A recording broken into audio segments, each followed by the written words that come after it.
Come on in here. Going to have a family confab.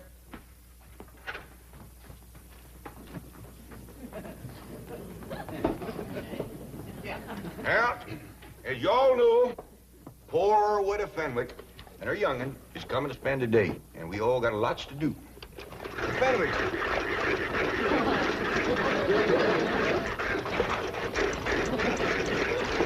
Hold it. We'll start doing right away. I'd like to say a few words first. Now, let's commence with the victuals.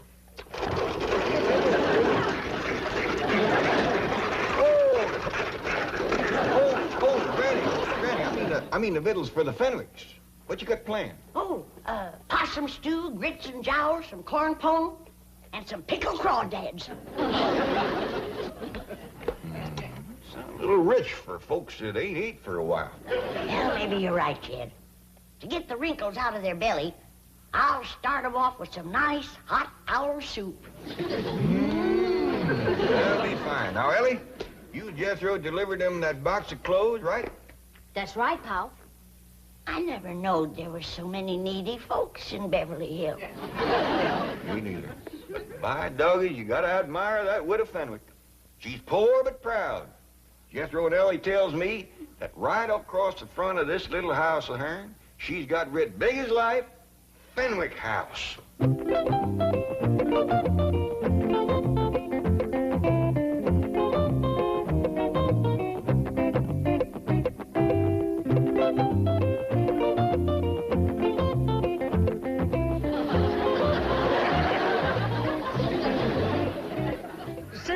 I have not refused to visit the Clampetts. It's just that I can't bring myself to wear those dreadful clothes.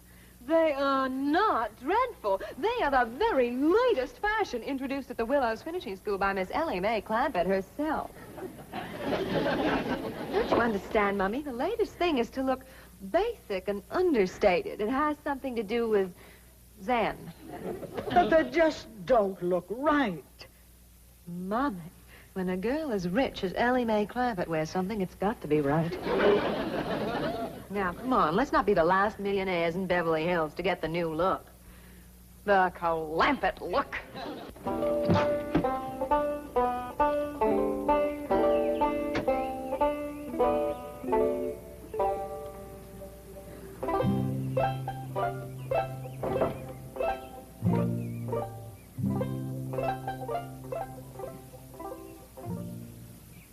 They found the box of clothes, Uncle Jed. Right here's where Ellie and me left them. Jethro, I seen places with little or nothing in them, but this is pitiful. Not a chair to sit in. Nor a bed, neither. Ain't got a wash bowl, nor a pitcher to fill it with water, nor a window big enough to throw it out. Hey, Uncle Jed, we gonna bring them some stuff? No, Jethro, you couldn't squeeze enough stuff in this place to make it fit for two women to live in. Well, then what are we gonna do? We gotta get him to move into our place. It ain't gonna be easy, with her being such a prideful woman. But it just ain't right for us to have so much stuff and to let them live here in a place like this.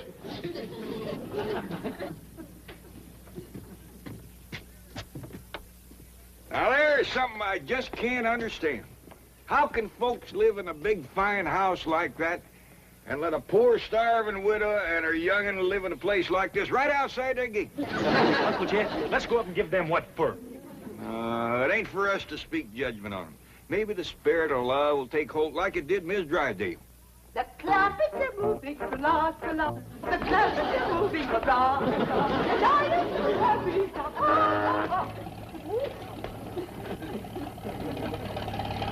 Miss Drydale? Splendid. You came back with another load. Well, now, hold on. We decided not to move these things. Why not? Well, we're hoping that the Fenwicks will move in and use them here. The Fenwicks? Mrs. Radnor Fenwick? Oh, yes, ma'am. You know, the widow with the skinny daughter named Cynthia. They are moving into this house? Well, we're hoping they will. But this is marvelous. I've been trying for years to meet Mrs. Radnor Fenwick, and now she's going to be my next-door neighbor. Well, it ain't for certain yet.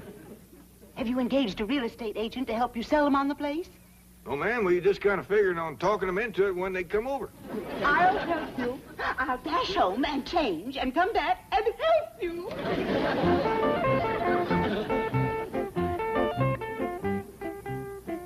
You see what I mean, Jethro? The spirit of love has put wings on her feet. I'll say, Uncle Jed. Just look at her go over that head.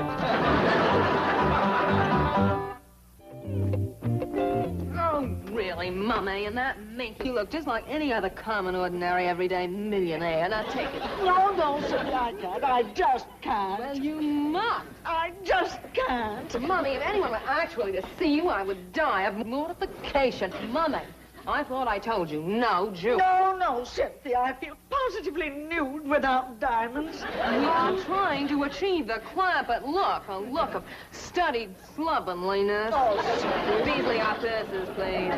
No, Cynthia, not those buckets. Be silly, Mummy. Yesterday, Ellie Mae Clampett carried one to school, and the effect was devastating. Oh, dear, if your father could see us now, he'd just turn over in his mausoleum. Beasley, get the rolls out of sight quickly. We'll call you if we need to. Yes, Beasley, park it close by. Yes, I'll phone you to the front seat number. Oh, Mummy, look at that. Yes. Disgraceful, isn't it? Disgraceful. It's fabulous. Unbelievably understated. It's probably the only purely existentialist car in Beverly Hills. We must have it copied. Cynthia, we've used nothing but rolls for decades. Oh, Mommy, this is progress. Don't you understand? Frankly, no. I seem to have lost all sense of values. It's like a nightmare. Don't you want me to set the table in the fancy eating room? I reckon not, Ellie. We gotta be special careful not to put on airs around the poor widow. Let's eat in the kitchen family style like we always have. Well, that's a good idea. If we want the Fenwicks to move in here with us, we gotta make them feel like this family. Jed, is the Fenwicks moving in with us lock, stock, and barrel? Granny, the Fenwicks ain't got a lock, stock, and barrel to move in with. Right, Ellie? That's right, Paul. Not even a rain barrel. He ain't got a pump. He ain't got a place to wash at all. Well, the best thing to do when they get here is to stick them in the tub and scrub them down. Granny, I don't think they'd take to that right off. Hey, Ellie Mae. Come on, Ellie, let's go swimming. What's the matter with you? We's got company coming. Oh, Granny, I'm hot and tired. You get into some decent clothes. Now, hold on, Granny. I think maybe Jethro solved their problem. You see there, Granny? I solved your problem. What problem, Uncle Jed? Getting the Fenwick scrub without shaming them none. You mean I should do it? Oh, you just go for a swim in the cement pond and take along a cakey Granny's lye soap and a nice stiff brush. Ellie Mae, when the widow and her young'un get over here, you invite them down to the cement pond for a swim. Okay, Paul? When they get down to the pond, Jethro, you commence the soaping and the scrubbing and the splashing, and they'll get the idea. Dingies, that's a first-rate notion. Well, thank you, Granny. There goes that spooky music coming out of the walls again. Sure is pretty. Yeah, I hope it keeps playing until the widow gets here. It might cheer her up. Well, someone best open the door. Because as soon as that music starts to play, someone's going to come a knocking at the door. Yeah, I noticed that. Take a look outside, Ellie. I just can't through it. Mummy, please, you can do it. Come on, I'll help you. Oh. They's coming, but that poor old widow woman can't hardly make it. I'll get my jug. Is they wearing the clothes you bring them? Yeah, Pa, and toting buckets. To carry home leftovers. Lord love them. Let's go give them a helping hand. Howdy there, Cynthia. This here's my Pa, and I reckon this is your mom. Welcome, welcome. Well, dogged if you ain't plumb tuckered with a Fenwick, but don't you worry. Granny will fix that.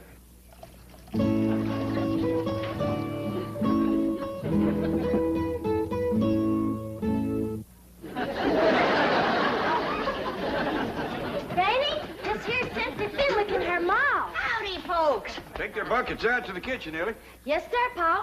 See you in a little bit, Cynthia. Thank you, darling. Too low. Ellie Mae, be sure they're scoured good and don't leak. Do it, Granny. Here, widow, this'll brace you up. Oh, thank you. Orange pickle? No, white lightning. Oh, I'm not familiar with the blend, but tea is tea.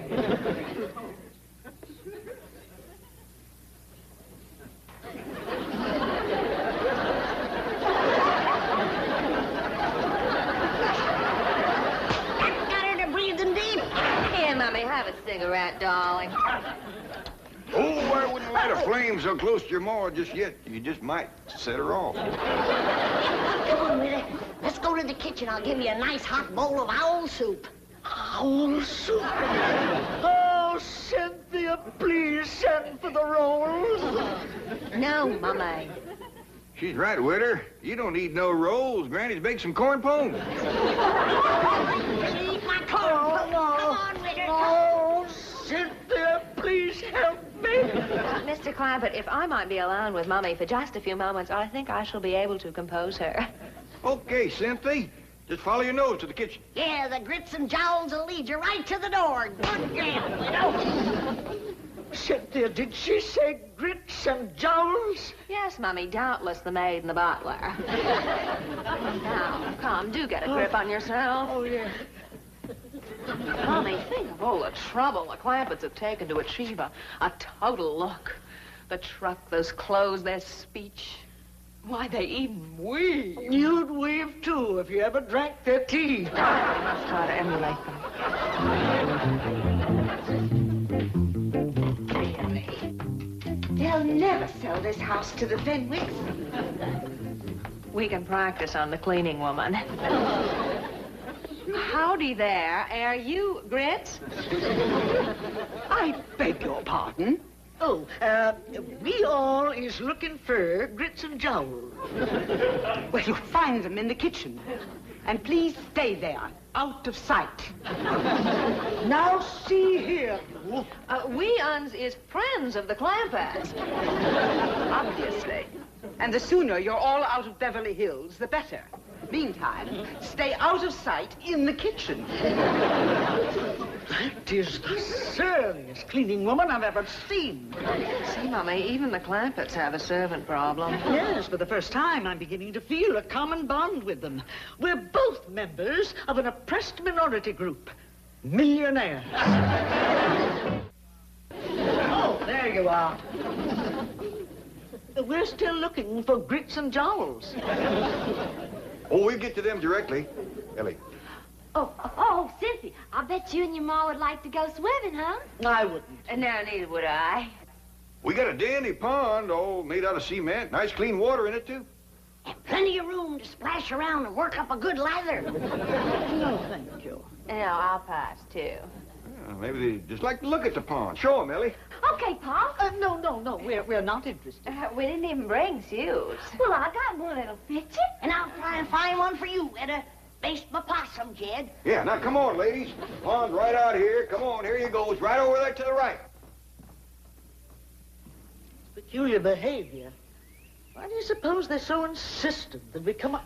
Mummy, looky there. Magnificent. What a specimen of manhood. Who do you suppose he is? Let's find out. Clampett! Oh, Mr. Clampett. Who is that Adonis by the side of the pool? Adonis? That magnificent creature with the rippling biceps. Let's take a look, ma'am. That's why they wanted us to see the pool. They're going to attempt a little matchmaking. Oh, I hope so.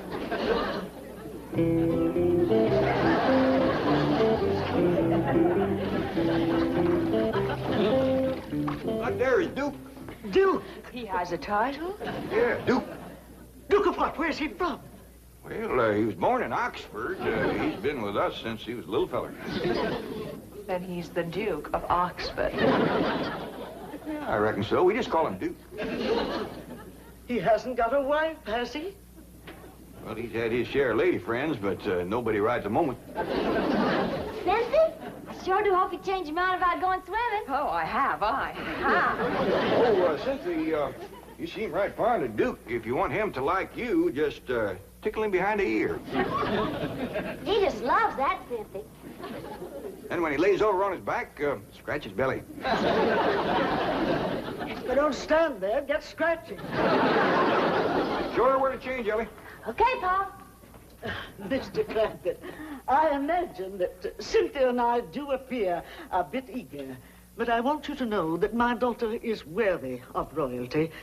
We Fenwicks are a very, very old family. Oh, now, Witter, don't talk like that. There's many a good tune left in an old fiddle. Here's a brand new swimming suit. Never been wore before. It was give to Jed here for a wedding present. Remember, Jed? Too big. Wouldn't be enough left sticking out to wash. Wash? We'll make do. You better leave the room, Jed. Go on out to the laundry tub, Witter, and peel your shirt off.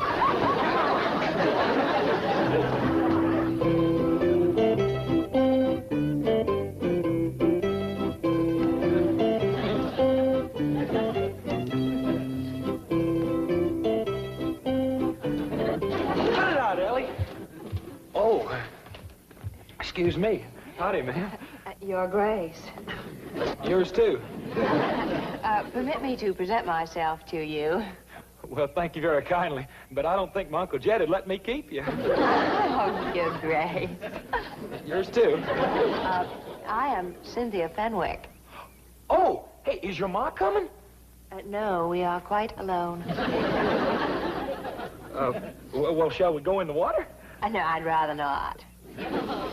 Well, then why don't you just sit here and you can watch me?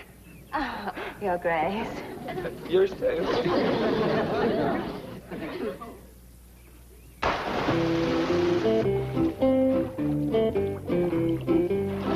Now watch here. Are you watching, Cynthia? Oh, yes, I am. All right, now, here we go.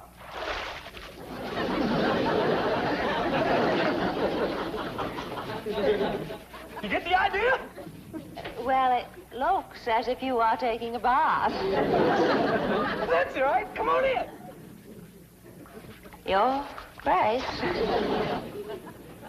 Yours, too.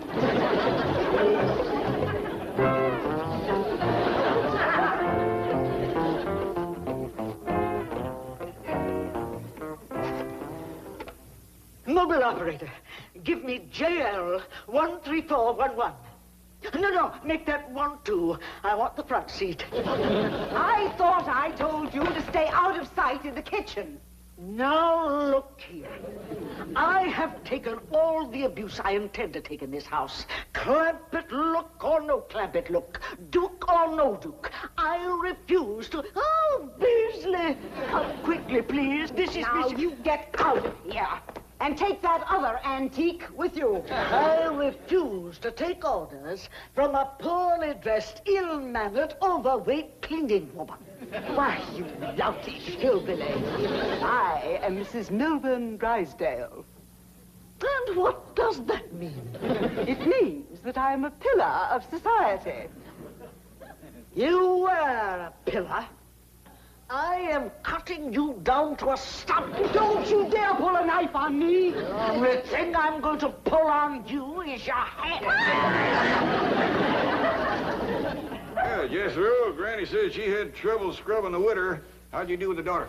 I tried, Uncle Jed, but that girl ain't washed in so long I couldn't sell her on the idea. Granny said the Witter bucked like a mule, too, and then she busted loose and run. Can we eat now? Yeah, Jethro, scoot up the back way and get some clothes on. You know something, Uncle Jed? That skinny little rascal, all she wanted to do was tickle me behind the ear and scratch my belly. Paul, come quick. Miss Drysdale and the widow Fenwick is having a real cat fight in the front hall. Let me up, you female wrestler. I'll have you drummed out of Beverly Hills. Sylvia Carter, hold her right there. Now I'm gonna finish the job with a Fenwick. Did you call her Fenwick? I did. Here now, get off that poor starving Miss Fenwick. You all right, Witter? You all right? Oh, I have never been less all right in my entire life. Beasley's here. What's the matter? Ask no questions, just flee for your life. Uncle Jed, can we please eat now? Not me and you, Jethro. A fellow named Beasley just grabbed the Witter and her young and made off with them. Come on, we gotta catch them.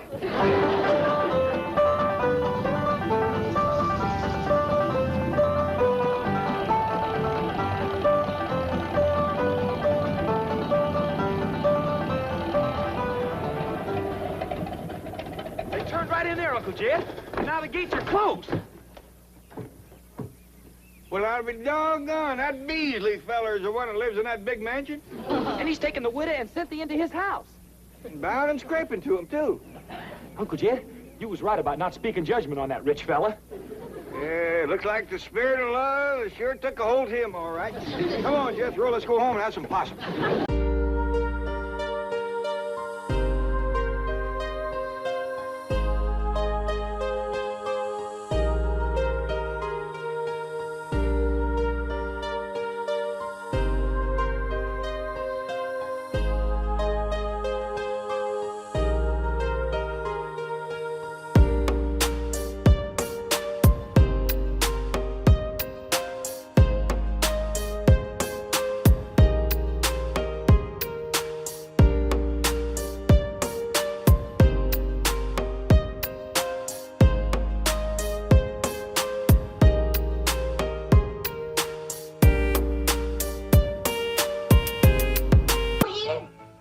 Back directly, Granny. I got him running. Running where? Oh, into town, back, uphill, downhill, around the golf pasture. What you trying to do to that boy? This morning you had him swimming up and down the cement pond like he was chasing a catfish. I'm just testing him, Granny. See, he thinks he's got a hankering to go courting. Courting? Yep. Jethro? Yep. Ah, what girl is he hankering to court? Well, I don't think he's got a girl yet. He's just got the hankering. That young'un ain't ready for courting. Maybe he is, maybe he ain't. That's why I'm running him and swimming him. I figured to dull his edge a mite. Then if he still feels like chopping wood, he's ready. Yonder he comes. He don't look tired to me. Me neither. I don't think he's gonna be able to stop.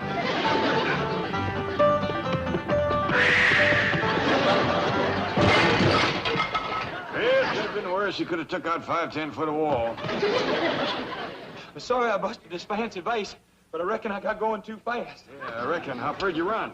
Oh, I figure 15, 20 miles. Top speed? Oh, no, sir. I stopped once. Oh, there was some fellas digging this here ditch, and they looked right tuckered. So I dug them a block or two a ditch while they rested. But I run extra special fast the rest of the way home to make up for it. We seen you. And heard you. Well, boy, you swum about 5 miles, run 15 to 20, dug a couple blocks of ditch. How you feel about courting right now? Uncle Jed, if they was a pretty girl on the other side of this house, I'd jump clean over it. He's ready. Now then, Jethro, how much do you know about courting? Well, it's kind of simple. You find a girl, and then you marry her. Boy, I want to tell you something. There's a whole heap of in-between. Like what? Like finding the right girl, for one thing. Sometimes that ain't so easy. Well, Uncle Jed, how will I know when I find the right girl? Well, the way it happened to me, I knew just like that. I looked at her, she looked at me, and music commenced to play. Well, where was the music coming from? From our hearts, I reckon. Well, I ain't never heard no music come from my heart. Or no one else's neither. Of course not, because you ain't met the right girl yet. But when you do, you'll hear it. I heard a bell ring. Does that mean something? Means somebody's calling. Kid Clampett speaking. Hello, Mr. Clampett. Jane Hathaway here. Did I by any chance leave a large brown envelope there last evening? Yes, ma'am. Right here by the window. Good. I'll have Miss Trigo drop over to... Is Jethro there? Yes, ma'am. He's right here. I'll drop over and pick it up. No call for you to do that. I'll have Jethro fetch it right down to the bank to you. Uncle Chad, I want to commence courting. Just a minute. The bank is a fine place to commence. There's lots of pretty girls work there. Oh? Oh, yeah. Jethro will be down directly as soon as he washes up and puts on his good clothes. Well, no bother at all. Bye. Diggity dog! I'm gonna carry this down to the bank, and I'm gonna carry me a girl back. Oh, whoa, it ain't as simple as all that. Even if you should find the right girl, you gotta make courting talk first. I do? Why, of course. Well, Uncle Chet, how do you make courting talk? You gotta kind of sidle into it. Like you start off with, nice day, ain't it? And then you work around to where it looks like it's going to be a nice night, or a walk, or a drive, or a dance. And, of course, along the way, you got to throw in a couple of, my, ain't you pretties, and get your dandy dancer. We talk like that. I'll get you on now, Uncle Jed. All right, boy. You got enough to get you started. Yes, sir. Type up a business expense voucher for last night's dinner conference. Food, $150. Beverage, $200. Entertainment, $15. Entertainment at a business dinner? Guest speaker. Gave a very interesting demonstration of the 27.5% depletion allowance benefits. I'd better make a note of his name. Of course. C.D. Laverne. Laverne C.D. That's right. Now, take a letter to, Excuse me, I'm sorry, but there's a Chickadee Laverne who insists on seeing Mr. Drysdale. Chickadee? What? You tell old Chick I'll call him from the club. Call me nothing. You promised me cash on the barrelhead for the show I did last night. You are C.D. Laverne? Just call me Chickadee. That was a very interesting demonstration of depletion allowance benefits, Miss Laverne. Thank you. I do this dance where I take off everything except 27.5%.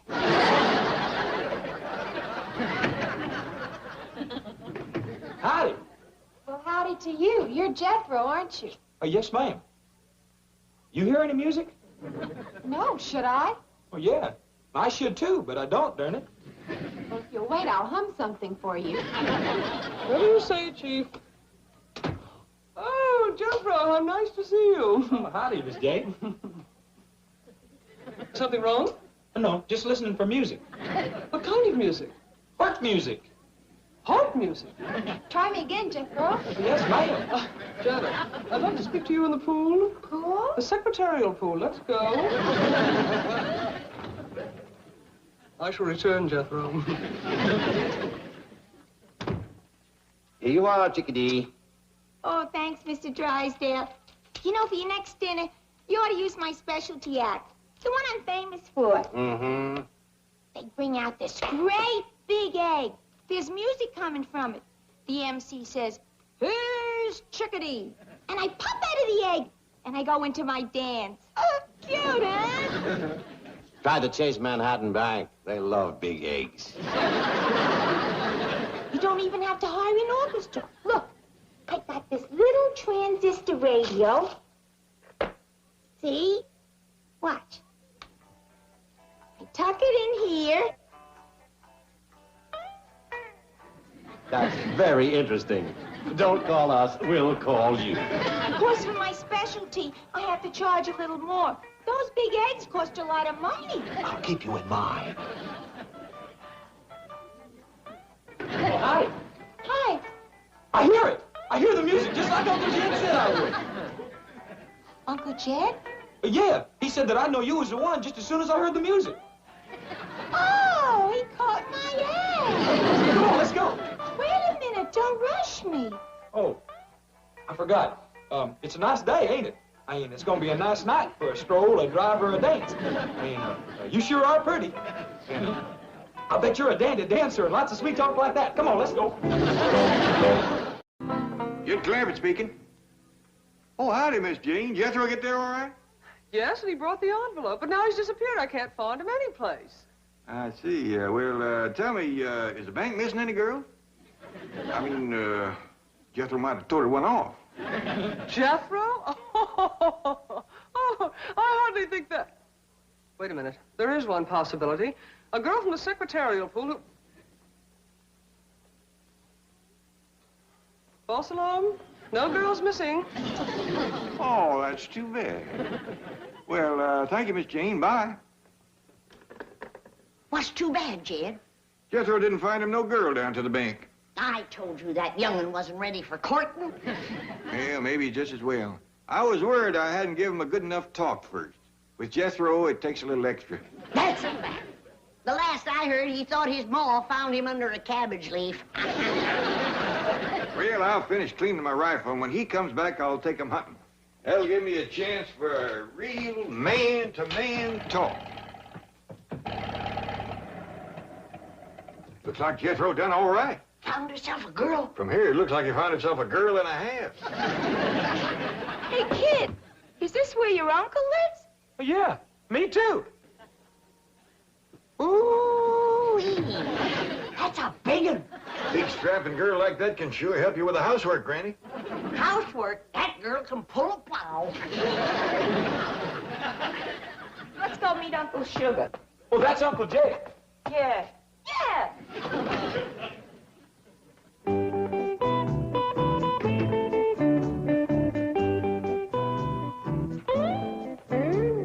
Gee, I finally made it. A private engagement in a big Beverly Hills mansion. Oh, hey, hold on. You're not engaged yet. That's right. Where's your uncle? Hey, Uncle Jed, I done found her. Come see. Here she is, Granny. Jethro, stop your bell. Eloise coming. Here she is. I heard the music, just like you said I would, Uncle Jed. The girl, the one and only, Miss, I don't know your name. Laverne. Chickadee Laverne. Howdy there, Miss Laverne, Chickadee Laverne. This here is Granny. Howdy. Howdy.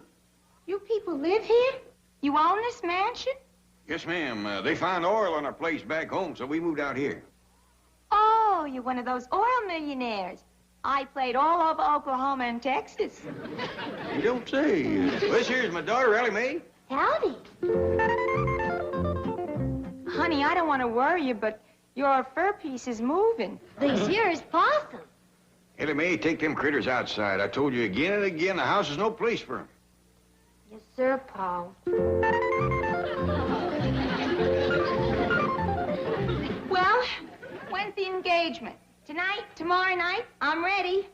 Me too. Now, maybe we better get better acquainted before we start talking engagement. Why don't we all sashay out to the kitchen? Oh, come on, Miss Chickadee. I'll take you. What do you women folk think of her? Well, don't you think she's a little bit too old to marry up with Jethro, Pa?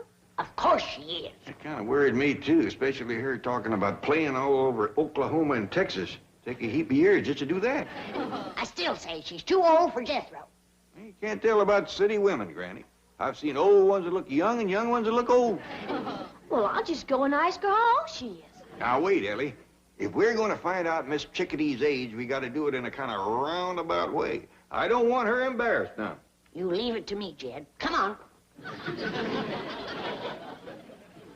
What a kitchen. Oh, yes, ma'am. This here is my favorite room in the whole house, because this is where Granny keeps the victuals. Do you like to eat victuals? I don't know. I don't believe I've ever eaten any. Well, Miss Laverne, Chickadee Laverne, how are you and Jethro getting along? Oh, just call me Chickadee. I love this mansion, and this kitchen is the end. Oh, no, there's a lot more out back. Ain't that right, Granny? Speaking of that, how old are you? Granny, that ain't hardly what I'd call roundabout. Excuse her, ma'am. Oh, that's all right. By the way, I don't want to rush you, but I'm ready to work anytime. It's going to be a thrill working in this beautiful mansion. You hear that, Granny? Jethro, I'll say this for you. You didn't pick a lazy woman. Thank you. Maybe you better get better acquainted with Granny here, because she's the one you're going to be working with. You got to be kidding. Huh?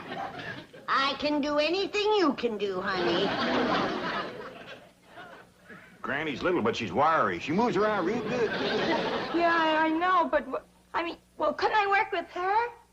Oh, sure, if you'd rather. Well, I mean, she's younger and all. She's a heap younger than you. Granny. How old are you? Granny, how about you and Ellie Mae wamping up some victuals for Miss Chickadee, and I'll show her around the outside. Now, I realize that Jethro looks like a full-grown man, but he's still kind of a boy. Yeah. He's cute, though. Well, I'm glad you feel that way. He's a fine young'un.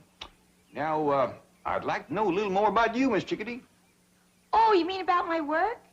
Yeah, everything. Just everything right from the start. Well, I got my start in burlesque, New York. Sounds like a nice place. About how long ago was that?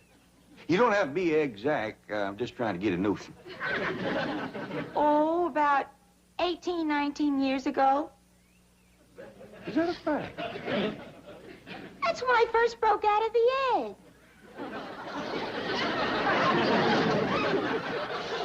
You come from an egg? Sure, you know about that, don't you? Oh, yeah, of course. I'll tell you what, why don't you go over yonder and look around Cement Pond over there? I want to have a word with Granny. Oh, swell. I love this place. It's beautiful. Well, thank you, ma'am. I'll see you in a bit.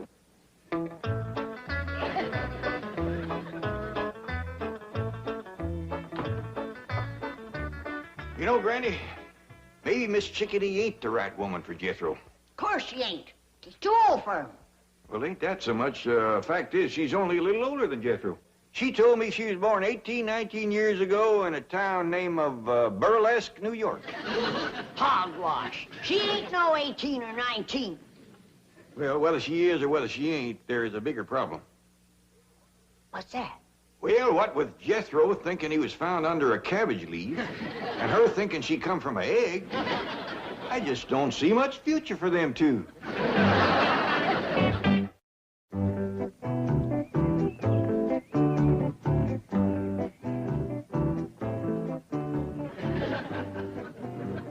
Sure do appreciate you showing me how to work with you, Miss Chickadee. Glad to do it, kid. Say, when you get your glove off, that's when we commence to working? Yeah, that's when we really get started. Tell me something. Your dad's worth like 35, 40 million bucks, right? Why do you want to work? Oh, I don't mind. Besides, if I don't, Granny will want me. Yeah, I had an aunt like that. She shoved me out on the stage when I was 15.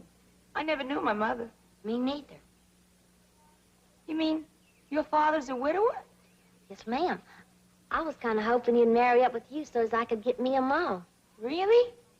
I like you. And my critters like you, too. And when critters take a liking to folks, they's generally good and not mean or nothing. Yeah. Hey, you want me to show you what Elmer can do? Now watch him take this here grape out of my pocket.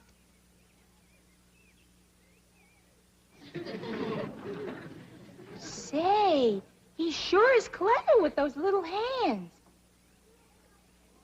Could he untie a bow? Sure he could. Elmer, you and I may be working together. Howdy there, folks. Mr. Clampett.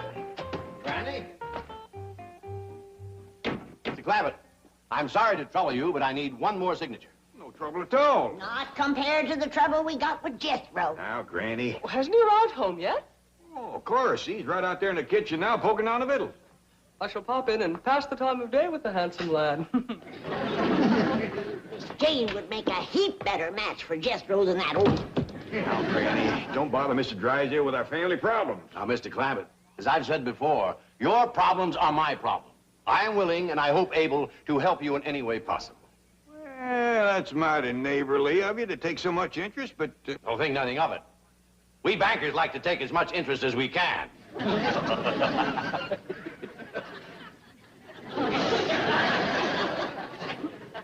was making a joke. Interest, banker. I suppose you might call that an inside joke. Oh, well, come on inside and tell it. We ain't got no time for jokes. Jethro is a-heading to the altar with the wrong woman. What's this? Now, Granny, Mr. Drysdale got a bank to run. Precisely why I'm interested in your problems. Now, tell me more. Well, you see, Jethro is in love with this girl. Girl. Yeah, Miss Chickadee does look a mite old for her years. Did you say Chickadee? Yes, sir. Miss Laverne, Chickadee Laverne. Where did Jethro meet her? Down by your bank, I think. Mr. Clampett, that girl is a stripper. What's a stripper? Someone who takes off their clothes. What's wrong with that? But she takes them off every night. Well, I don't sleep in my clothes neither.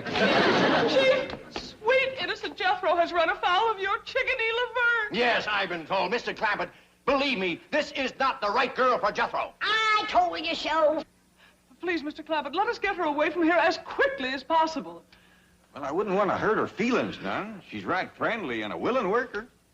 Here she comes. Hold on. I reckon it's my duty to talk to her first. Miss Chickadee, about the wedding. Oh, that's going to have to wait, Uncle Sugar. I got this great new act that's going to make me the sensation of show business. Now, you watch.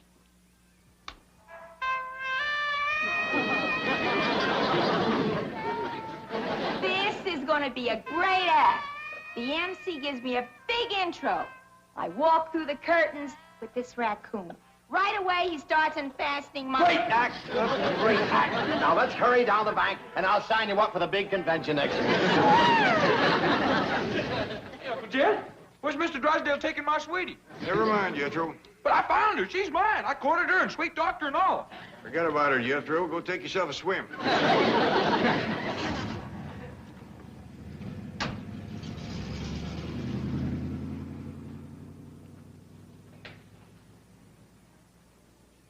Well, we got shed of her. That's a blessing. More of a blessing than you know, Granny. I was falling in love with her. No. Yep. I looked at her, she looked at me, and music commenced to play. My age, too.